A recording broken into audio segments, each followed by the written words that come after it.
নমস্কার, জয়ন্ত কৃষি চ্যানেলে আপনাদেরকে স্বাগত। এই জায়গাটা বুঝতে পারছেন, এটি হচ্ছে জামুড়িয়া ব্লকের অন্তর্গত পড়ুয়ারপুর মৌজা বারেক মণ্ডলের জমি।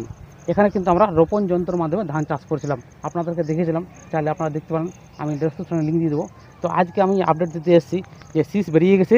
তো চাষের মুখে শুনতে চাইবো, বারেক মণ্ডলের আসেন উনি, তো ওর কাছে শুনবো যে উনি কেমন খুশি হয়েছে রোপণ যন্ত্রের মধ্যে ধান চাষ করে।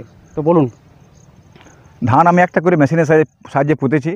ধান কিন্তু খুবই সুন্দর, এমনি শীষ তো আমার কোনো খেতেই হয়নি, আচ্ছা। যার ফলনটা অনেক বেশি হবে। তারপরে খরচাও কম। খরচাও কম।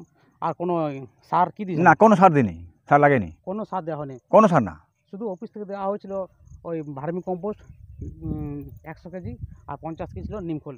বাকি আর অন্য কোনো রাসায়নিক সার ইউজ করা হয়নি। না, কোনো রাসায়নিক সার ইউজ করিনি, আর কোনো ওষুধ ব্যবহার করিনি। আর আচ্ছা, শীষ তো দেখলে মনে হবে যে ধানটা হয়েছে। একটা গুছিতে কটা করে পাঁচ কাঠির সংখ্যা আছে? মোটামুটি 14-15টা। 14-15টা না?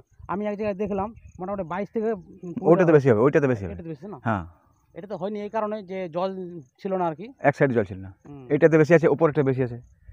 তো পরের বছর কি মনে হচ্ছে যে এইটাই চাষ করবো আমি, ধানটা বীজটা রাখবো, আরও বেশি চাষ করবো এটা আমি। আচ্ছা আচ্ছা, ফলনটা অনেক বেশি আছে। কি মনে হচ্ছে কত ফলন হবে বিঘাতে? বিঘাতে মোটামুটি কুইন্টাল 4 তো হবেই, আমার তো বেশি মনে হচ্ছে। 4 থেকে 4.5 কুইন্টাল হবে বিঘাতে। সে যাই হোক, পরবর্তীকালে আবার আপডেট দেবো আপনাদেরকে যে কত ফলন হচ্ছে বিঘাতে। তো আর পরের বছর কি এই রোপণ যন্ত্রের মাধ্যমে চাষ করবেন না? হ্যাঁ, রোপণ যন্ত্রের সাহায্যে। হ্যাঁ, দরকার হলে ভাড়া লাগলে ভাড়া দিয়ে দিব। কি সুবিধা? সুবিধা একটা করে আফরটা কম লাগছে, আচ্ছা। আর তারপরে জলদি হয়ে যাচ্ছে, একদিন এতটা পোতা হবে।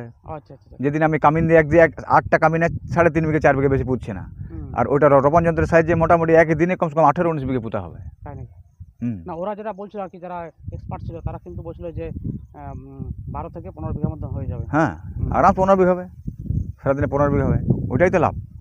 কিন্তু আমাদের জল শোষণটা কম, মানে লেবার কস্ট বেড়ে যাচ্ছে। লেবার কষ্ট হ্যাঁ কমে যাবে, প্লাস বীজ অনেক কম লাগছে, বীজ কম লাগবে। আর পাশ কাঠির সংখ্যা ভালো হচ্ছে। হ্যাঁ, আর লাইন টু লাইন সারি সারি লাগানো হচ্ছে, তাতে কিন্তু রোগ পোকা অনেক কম কম লাগে। আছে। হ্যাঁ, এই সৃষ্টি কিন্তু খুব তাড়াতাড়ি হয়েছে, এই যে দেখতে পাচ্ছেন। হুম, তাহলে খুব খুশি না? হ্যাঁ, ধান ফার্স্ট ক্লাস একদম। ঠিক আছে, নেক্সট আপডেট আপনাদেরকে দেবো যে এর ফলন কতটা হয়েছে। ধন্যবাদ।